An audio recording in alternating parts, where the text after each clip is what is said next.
Chapter 7, Star Patient Surprises Everyone, Part 2. Although I was delighted with every small accomplishment, I wondered why I got better and some of the other patients did not.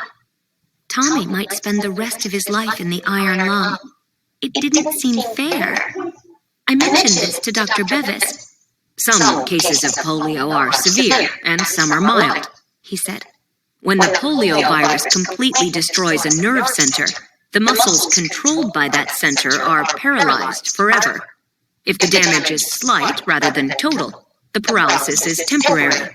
Your muscles were severely weakened, but the nerve damage wasn't total. It's possible for weak muscles to gain back some of their strength. So Tommy's polio is worse than mine, I said. That's right. It also helped that your parents took you to the doctor right away. You were already here and diagnosed when you needed oxygen. Some people who have respiratory polio are not that fortunate. I remembered how hard it had been to breathe and how much the oxygen tent had helped.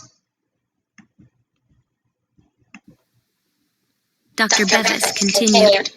Most people think they have the flu and don't get medical help until paralysis sets in. By the time they learn they have polio and get to a hospital that's equipped to treat them, the respiratory patients often have to go straight into an iron lung.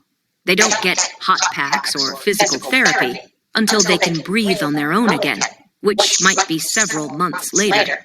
The sooner the Sister Kenny treatments are started, the more they help. He smiled at me. You are one lucky girl. But it wasn't all luck, I thought.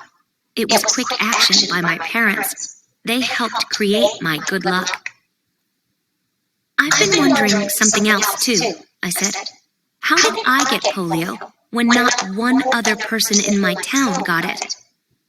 Many people have polio and never know it, Dr. Bevis said. They are highly contagious, but because their symptoms are so slight, they don't see a doctor. There are probably thousands of cases of polio every year that are so mild they are never diagnosed. So I caught it from someone who didn't know they had it, I said.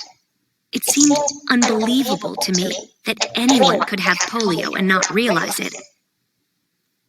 Mail was delivered every afternoon, and I looked forward to a daily letter from my mother.